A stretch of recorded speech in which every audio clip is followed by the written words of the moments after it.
Hai, Assalamualaikum. Selamat datang ke channel AR Reaction.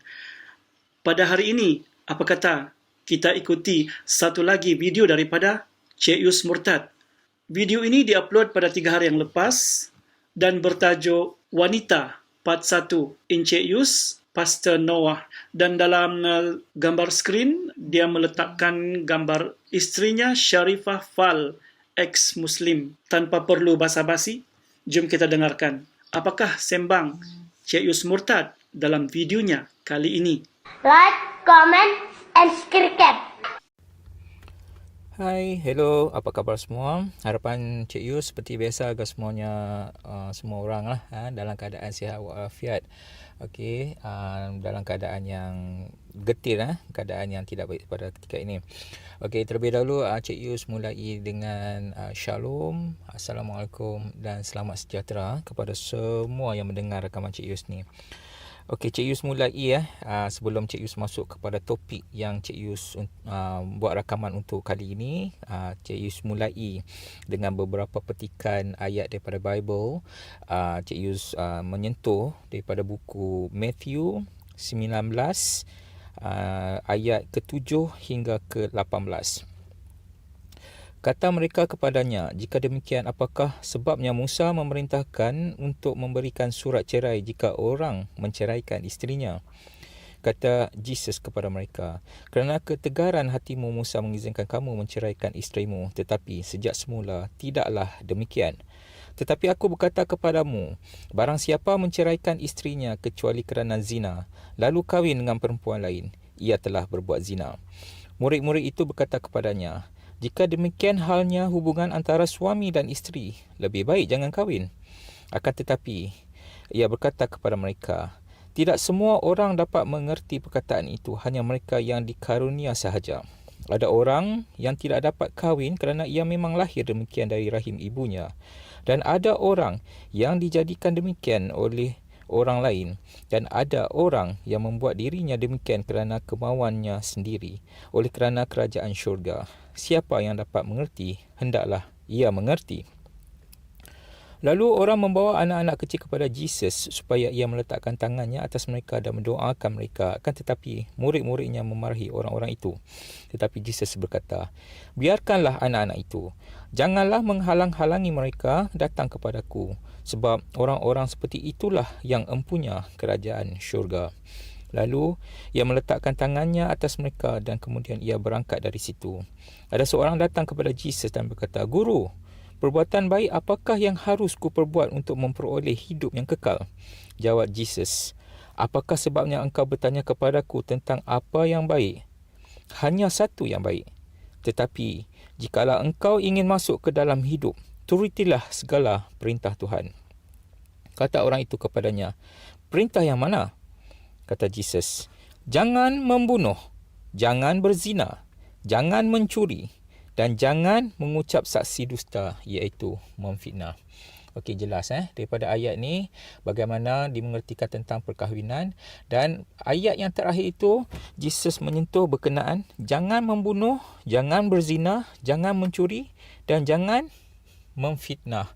Inilah perbuatan-perbuatan yang Cik Yus telah sentuh daripada Al-Quran, di mana Allah mengajar Muslim, menghalalkan Muslim untuk membunuh, untuk berzina, untuk boleh mencuri dan boleh memfitnah.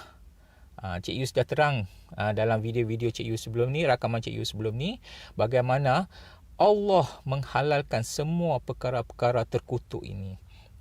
Berbeza dengan Jesus. Jesus menghalangi.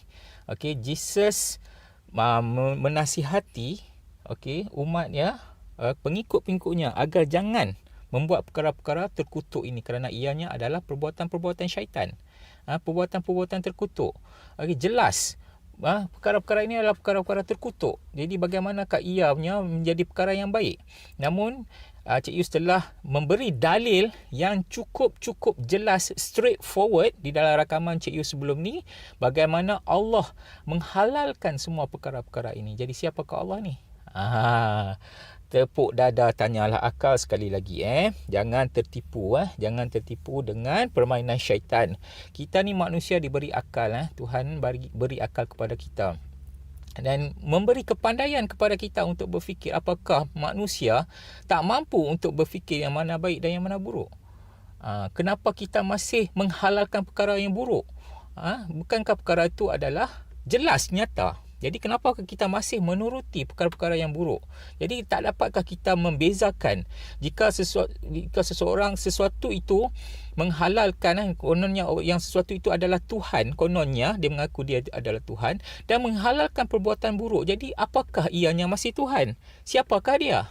Jadi bukalah fikiran anda untuk berfikir perkara ini. Okey, Cik Yus masuk bab yang Cik Yus untuk rakaman kali ini. Okey, sebentar ya. Ya, untuk rakaman kali ini Cik Yus ingin menyentuh bab wanita. Bab wanita ni lelaki Islam cukup suka ni perkara ni.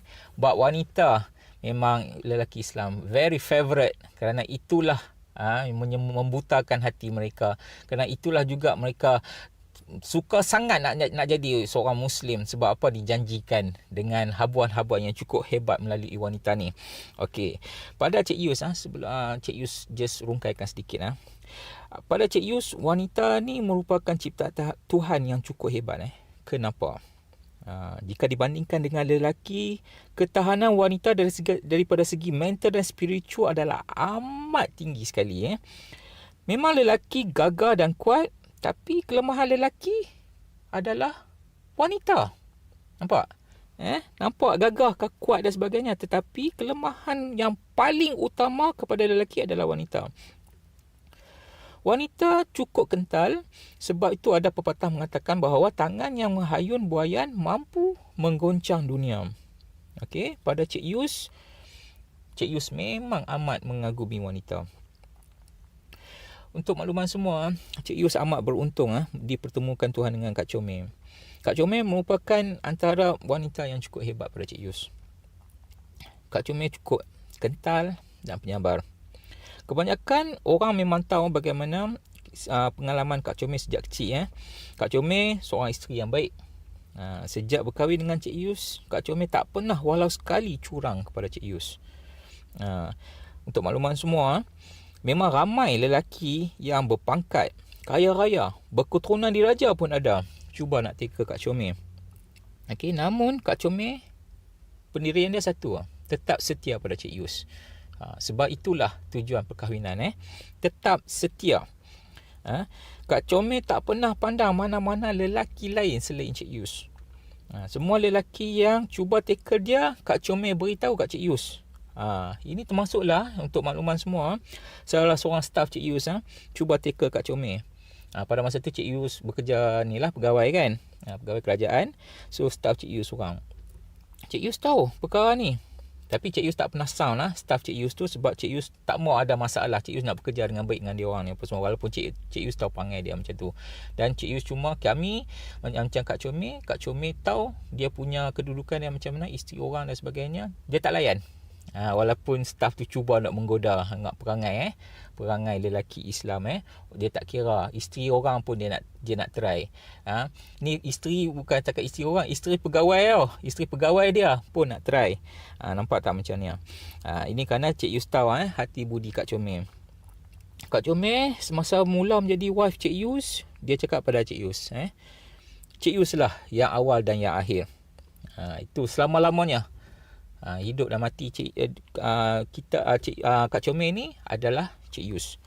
Kak Comel sentiasa bersama-sama dengan Cik Yus dalam apa jua keadaan. Cik Yus pun berfikir yang sama, yang mana Cik Yus tekad dalam hati perkahwinan Cik Yus dengan Kak Comel ni adalah untuk selama-lamanya hingga ke akhir hayat kami.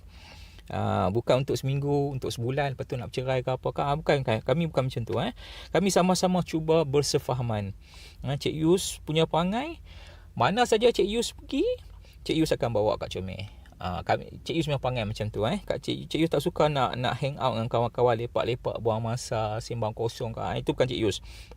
Cik Yus lebih suka untuk habiskan masa-masa Cik Yus bersama dengan Kak Comel. Kat mana Cik Yus pergi, Cik Yus akan bawa Kak Comel sekali. Nak shopping ke, nak keluar makan ke, semua dengan Kak Comel. Pada Cik Yus, Kak Comel adalah wanita yang cukup sempurna yang dipertemukan Tuhan kepada Cik Yus. Cik Yus tu amat berterima kasih kepada Tuhan. So pada Cik Yus, seperti sekali lagi, wanita yang cukup hebat. Wanita yang cukup hebat dalam hidup Cik Yus ni, Kak Comel ni. Dan untuk secara keseluruhan, wanita merupakan makhluk ciptaan Tuhan yang cukup hebat dalam segala hal. Okey, memang dikatakan umum bahawa wanita ini kaum yang lemah. Kaum yang lemah. Namun, siapakah yang melemahkan wanita? Ini persoalannya. Ni Cik Yus nak tanya semua orang.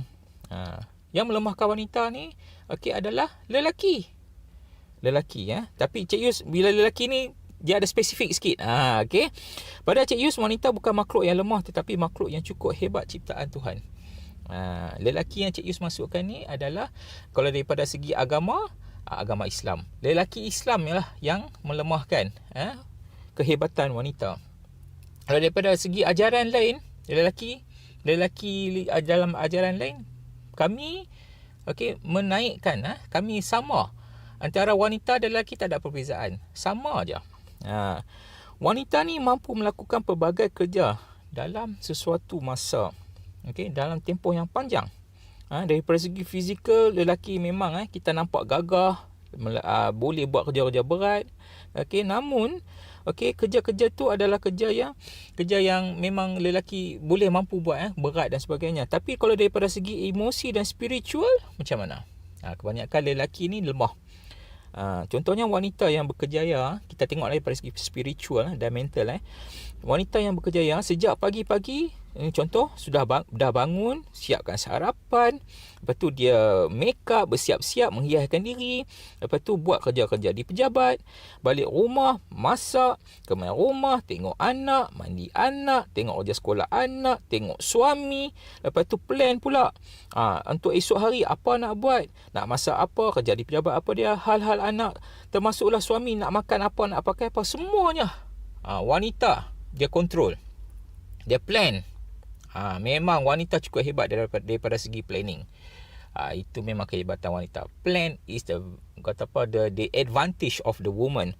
Okay, semua perkara ni wanita dapat fikirkan satu persatu dan mengatok benda ni. Tambah-tambah kalau dia ada OCD, lagilah dia atok, lagi cantik. Honestly speaking, lelaki kebanyakan dia normally ni kebanyakan lah, tapi ada juga lelaki yang hebat. Cik Yus bukan nak down lelaki. Ini daripada segi kita cerita daripada segi general. Lelaki ni kebanyakannya bangun, right on time, siap-siap terus pergi kerja. Balik kerja, tengok TV, main game ke, belik phone ke, baca buku ke, lepas tu makan siap, dia makan. Yang mana kalau isteri buat makan untuk dia lah, makan, lepas tu dah siap semua, masuk bilik, tidur. Normally macam ni lah. Ini perjalanan lelaki. Ini so tak sama macam wanita.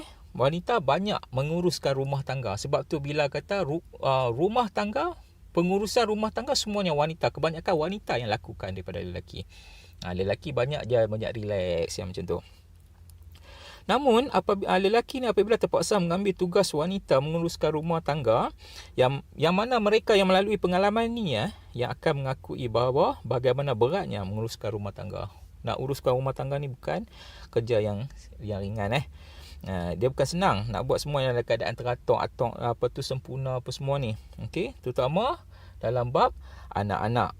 Memang sakit kepala. Tambah kalau anak pula tu anak ramai, lagi sakit kepala. Sayang kehebatan wanita ini tidak langsung dipandang oleh lelaki Islam. Minta maaf Cik Yus cakap macam ni. Bukan Cik Yus nak menuduh, tapi inilah adalah hakikat. Ini tertulis di dalam dalil Al-Quran. Di dalam hadis pun tercatat perkara yang begini. Okay? So jangan nak salahkan Cik Yus. Cik Yus cerita semuanya berbukti.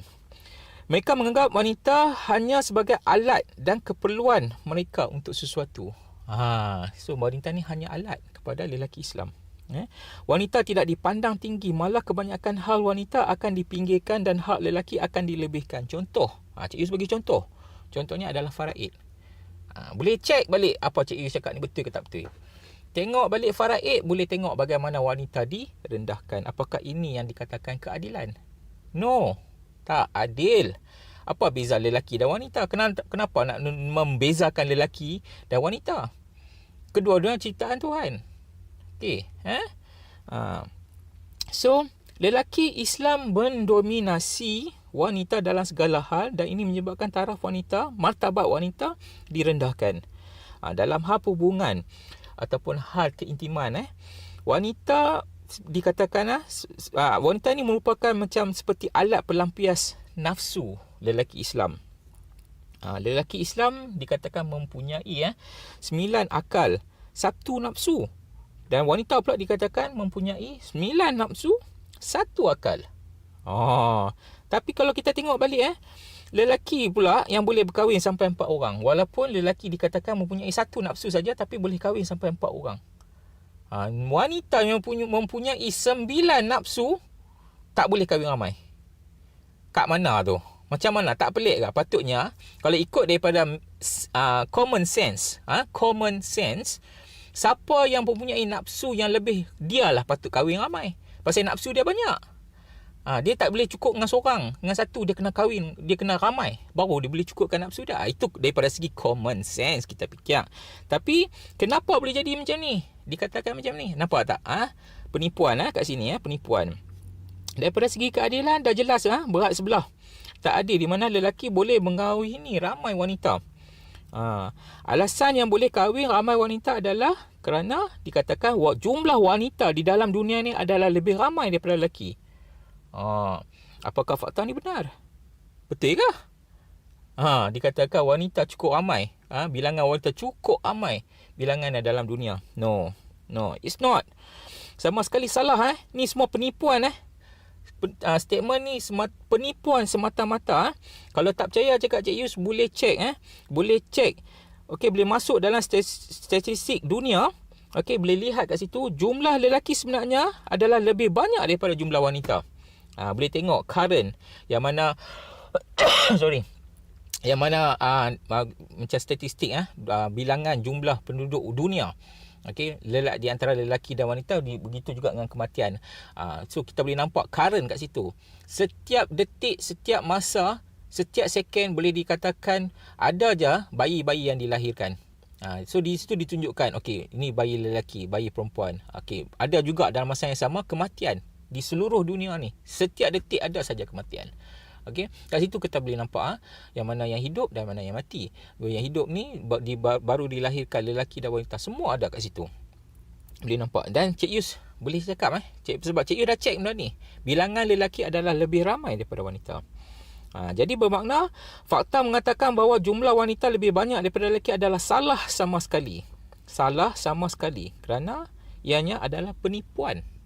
Penipuan Muhammad dalam ajaran Islam demi membolehkan lelaki mempunyai ramai isteri, malah membolehkan lelaki tersekat pula mendekati mana-mana wanita yang dia sukai. Nampak? Itu ajaran Muhammad. So dapat dilihat di dalam dalil Al-Quran di mana Muhammad dibenarkan untuk menghampiri mana-mana wanita daripada rampasan perang walaupun tidak mempunyai ikatan perkahwinan. Maka jelaslah ianya adalah penzinaan dan pemerkosaan. Tadi Cik Yus dah sebut di dalam petikan ayat Bible yang mana Jesus direct cakap jangan membunuh, jangan berzina. Tetapi kat sini Cik Yus lagi sekali Cik Yus sentuh di mana Muhammad dibenarkan untuk memperkosa mana-mana wanita yang dia tawan. Walaupun wanita itu adalah isteri orang. So jadi jelas Okey, Cik Yus bacakanlah satu dalil kaum lelaki itu adalah pemimpin dan pengawal yang bertanggungjawab terhadap kaum perempuan. Surah An-Nisa ayat 34. Nampak bagaimana jelas di dalam dalil itu menunjukkan bagaimana wanita direndahkan. Direndahkan. Taraf tu lebih rendah daripada lelaki. So daripada dalil di atas jelas Allah meletakkan di antara wanita wanita dan lelaki ni, wanita merupakan tempat kedua selepas lelaki, sekaligus menjadikan wanita berada di hujung telunjuk lelaki. Bila ayat berkeluar macam ni, jelas tak boleh nak kata apa. So maksud dia apa sahaja wanita kena ikut cakap lelaki. Okey. Apakah wanita tidak boleh berdikari? Terbukti selama ni di kalangan wanita ada yang lebih berjaya daripada lelaki.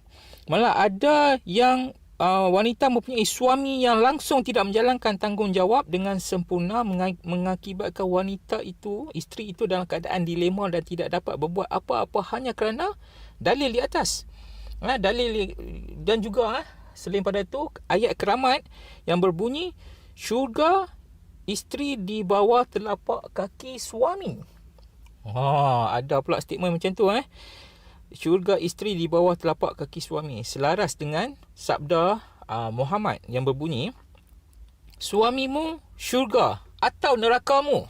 Ini sabda Muhammad So jadi bila ini berlaku, isteri sentiasa dalam keadaan bermasalah kerana tak dapat berbuat apa-apa.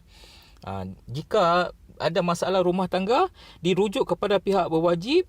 Okey, apa jalan penyelesaian yang pertama adalah pihak berwajib itu cuba menyatu padukan suami dan isteri ni. Namun walaupun jelas si suami ini langsung tak bertanggungjawab, langsung gagal dalam tanggungjawab, tetapi pihak bertanggungjawab ni masih cuba untuk mendamaikan. So kerana apa? Kerana percaya dikatakan kemurkaan Allah. Itu ayat dia. Right, tapi dalam masa yang sama dalil di atas tu meletakkan wanita di dalam telunjuk lelaki. Kata tak boleh bercerai. That's fine. Kita faham perceraian adalah satu yang tidak baik, tetapi bila meletakkan wanita di dalam telunjuk lelaki, di hujung telunjuk lelaki, wanita akan berada dalam dilema. Ini yang akan berlaku. So kalau kata semua lelaki bertanggungjawab, that's fine, that's good. That's good enough. But how the husband is not responsible? Bagaimana lelaki yang suami yang tak bertanggungjawab ni? Bagaimana pula dengan lelaki macam ni? Itu yang akan mendilemakan perempuan. So jadi terpaksalah si isteri naik turun mahkamah berkali-kali untuk dilepaskan, minta untuk dilepaskan. Itu masalah yang akan timbul. Jelas perkara ini langsung tak mendatangkan sebarang kebaikan kepada wanita. Dalil itu menyebabkan wanita dalam keadaan yang merugikan. Syurga di isteri di bawah telapak kaki suami. So ungkapan ni langsung menjelaskan di mana taraf wanita. Dengan suami, di sini menunjukkan suami mempunyai kuasa veto ke atas isteri. Taraf wanita seperti diinjak-injak suami, yang mana suami dapat melakukan pelbagai perkara kepada isteri. Apakah ini perkara yang cantik? Pada Cik Yus, perkara ini bukan yang perkara yang cantik. Muhammad pernah bersabda, demi Allah yang jiwa Muhammad berada di tangannya, seorang wanita tidak akan bisa menunaikan hak Allah sebelum ia menunaikan hak suaminya. Andaikan suami meminta dirinya padahal ia sedang berada di atas punggung unta, punggung unta, maka ia, si isteri, tetap tidak boleh menolak. Nampak tak? Nampak bagaimana wanita ni adalah alat, tools, alat memuaskan nafsu seks lelaki. Nampak sangat jelas. Sabda ni dah jelas menunjukkan bagaimana wanita itu adalah alat pelampias nafsu lelaki Islam. Sampai atas belakang unta pun isteri kena turut cakap suami. Apakah ini? So ianya adalah daripada Abu Huzaim bin Mishhan, bahawasanya saudara perempuannya di bapaknya iaitu bibinya pernah mendatangi Muhammad kerana ada suatu keperluan. Itu yang dipertanyakan begitu. So di situ menunjukkan apa? Bagaimana wanita diperlakukan. So melalui sabda di atas, isteri terpaksa melayan nafsu suami walau tengah datang haid dan juga dalam apa jua situasi dan keadaan. Adakah sabda berkenaan menyatakan bahawa jika si isteri datang haid, maka terkecuali. Ada ayat tu mengatakan terkecuali jika isteri didatangi haid. Ada tak ayat tu kata? Tak ada. Ayat tu tak kata didatangi haid. So jadi ayat tu, sabda tu jelas, hadis tu jelas menyatakan bahawa walaupun dalam keadaan haid, dalam apa jua keadaan dan situasi, isteri tetap kena melayan nafsu suami. Jelas kat situ jelas.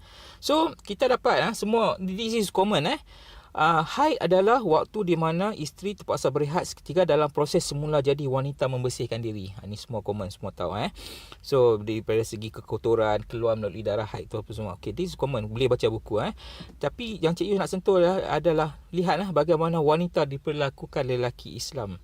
Sehingga di belakang unta, okay, isteri perlu melayan nafsu serakah suami. Walaupun dalam situasi yang tidak sesuai. Contohnya dalam keadaan haid pun kena juga. Apakah belakang unta tempat yang baik untuk berjimak? Dalam keadaan tengah haid, apakah sesuai untuk berjimak? Nampak tak? Walaupun ianya adalah perumpamaan, namun amat ketara sekaligus penggunaan peribahasa berkenaan tidak bertepatan malah secara jelas mempamerkan bagaimana wanita hanya alat memuaskan nafsu lelaki Islam. Jelas. Ada juga hadis di mana Aisyah sedang haid dan Muhammad mendatangi Aisyah. So ada cerita dia tu. So kat situ tak apa, hadis tu nanti Cik Yu tengoklah macam mana Cik Yu boleh sentuh ke apa kan nanti Cik Yu ni. Tapi ada hadis kat situ. Diriwayatkan oleh Aisyah sendiri bagaimana Muhammad mendatanginya ketika dia haid. Mungkinlah kat situ ada cerita cara-cara. Okay. Tapi kita kena faham, wanita tengah datang haid, apa lagi perlukah si suami nak datang juga kerana seks? Tak faham ke situasi isteri tengah datang haid nak berjimak juga ke? Contohnya tak boleh tahan sekejap ke? Tak boleh tahan sekejap ke? Contoh Muhammad ada 4 isteri. Ada 4 orang isteri. Itu dalam yang sah. Kita dapat lihat, okey, Muhammad bukan seorang isteri saja, dia punya banyak isteri. Itu belum kira lagi dengan wanita dalam tawanan perang dia tu, seperti Safia yang pernah Cik Yus cerita. Punya banyak wanita di keliling dia, termasuk wanita yang bukan isterinya, yang mana dia boleh berzina dengan wanita tu. Cik Yu dah bagi dalil dah benda ni. Punya ramai wanita. Kenapa Aisyah yang dalam keadaan haid juga yang dia nak buat sesuatu? Maksud Cik Yu nak berjimak dengan Aisyah yang tengah dalam keadaan haid. Isteri dia yang lain tak boleh berjimak ke? Nampak tak kat situ macam mana? Nampak tak bagaimana nafsu serakah Muhammad cukup hebat. Sampaikan Aisyah yang dalam keadaan haid pun dia cuba mendatangi, dah mendatangi si Aisyah ni, walaupun mempunyai isteri ramai. Macam ni kah perilaku seorang Nabi yang dikatakan Nabi, yang kononnya nak dikatakan penyelamat, yang boleh menyelamatkan manusia, yang boleh menyelamatkan especially kepada umat-umat Islam daripada tangan syaitan. Macam ni kah perangai? Cik Yus tak nampak credibility tu. Cik Yus tak nampak langsung credibility yang ada pada Muhammad. So jadi kat situ jelas so jika wanita ni tak dapat menolak langsung kehendak suami, memang tak dapat menolak kerana terpaksa mengikut saja. Jika menolak, apa faedah dia? Ugutan keras. Ugutan keras akan diterima, iaitu menghuni neraka selagi tidak mendapat keredaan suami atau kemaafan daripada suami. So jadi lihatlah bagaimana dalam ajaran Islam ni diajarkan bagaimana suami mendominasi wanita, dan wanita Islam hanya terpaksa mengikut sahaja apa jua dalam kebanyakan hal, apa saja kena ikut. Seperti mana kata apa, wanita ni hanya angguk-angguk, patuh, giling-giling, patuh. Macam tu je. Kena ikut dia. Tak boleh nak kata apa. Okey. So menunjukkan apa kat sini? Menunjukkan bagaimana wanita didominasi lelaki Islam. Cik Yu dah bagi hadis ni apa semua. Okey, dapat bagaimana wanita direndahkan oleh lelaki Islam. Cik Yus rasa Cik Yus terpaksa stop di sini dan masuk kepada part yang kedua kerana masa ni agak panjang. So jadi kita bersambung di dalam part yang kedua. Untuk itu Cik Yus ucapkan selamat kepada semua mereka yang berada di luar sana, sebab kita masih dalam keadaan yang tidak cantik. So berhati-hati dan berjaga-jagalah di masing-masing keluarga. Untuk itu, sebelum Cik Yus akhiri rakaman kali ini, Cik Yus ucapkan seperti biasa, Cik Yus doakan kepada semua agar semua orang diselamatkan oleh Tuhan yang sebenar. In the name of Jesus Christ, may your soul be saved, may your heart be open, may you see the truth and light. Dear Lord, they've been blind all this while. Forgive them, Lord, and let them walk together with us to the kingdom of God, because you are the Savior. You are the one who can save them, Lord. In Jesus' name I pray. Amen. Amen. Hallelujah. Amen. Demikianlah tadi celoteh Cik Yus yang penuh dengan kekufuran, yang penuh dengan kepalsuan, yang penuh dengan dusta dan tipu muslihat. Okey, secara kesimpulannya, Cik Yus sebenarnya dalam video ini dia menceritakan macam mana kisahnya murtad dulu. Sebenarnya apa yang dia ceritakan di sebalik daripada pembohongan tadi itu, dusta-dusta ini, dia mau ceritakan betapa dia takut kehilangan isteri dia, Kak Comel, yang menurutnya comel sangatlah tu. Dia takut kehilangan istrinya yang nak menukar agama. Jadi dia dalam dilema sama ada nak pilih agama ataupun nak pilih isteri dia, wanita. Oleh kerana takut kehilangan isteri yang padanya dipandang pada pandangan matanya terlampau cantik itu, maka dia pilih untuk murtad bersama istrinya. Dia buang agama, dia buang keluarga, dia buang ibunya dan pilih wanita untuk murtad, untuk tinggalkan agama, untuk tinggalkan keluarga. Okey, jadi Cik Yus murtad bukan kerana Tuhan. Cik Yus murtad kerana wanita. Jadi berhati-hati dengan Pastor Noah ini. Dia merupakan hamba wanita dan hamba nafsu. Okey, satu lagi, cuba kalau isterinya sakit ataupun meninggal satu hari nanti, kita akan saksikan Yus menjadi gila. Cik Yus juga mempertikaikan tentang hak wanita dalam harta pusaka. Okey, pembahagian harta pusaka faraid dalam Islam. Untuk faraid dalam Islam, saya tidak boleh terangkan secara detail di sini sebab saya perlu merujuk kepada sumber yang sahih. Tetapi untuk Kristian, saya boleh tengok dalam satu website di sini. Saya akan sertakan websitenya dalam description nanti. Secara asasnya, saya boleh bacakan. Salah satu perbezaan penting di antara Quran dan Bible adalah sikap terhadap pewarisan perempuan ke atas harta pusaka sanak saudara yang telah meninggal dunia. Sikap Bible diterangkan secara padat oleh Rabbi Epstein. Tradisi yang dipatuhi sejak zaman biblikal tidak memberikan hak pewarisan ke atas harta pusaka keluarga kepada ahli keluarga perempuan, iaitu isteri dan anak-anak perempuan. Dalam skim pewarisan yang lebih primitif, ahli keluarga perempuan dianggap sebagai sebahagian daripada pusaka dan tiada hak sebagai waris seperti mana seorang abdi. Jadi di sini, menurut Bible, biblical, hak wanita, Kristian, mereka langsung tidak berhak untuk mewarisi. Malah mereka dianggap sebagai sebahagian daripada harta itu dan malah akan diwarisi oleh ahli keluarganya yang lain. Ini satu penghinaan yang sangat teruk untuk wanita, untuk kaum wanita. Okey, dalam salah satu poin lagi, Cik Yus mengatakan bahawa syurga wanita di bawah telapak kaki lelaki.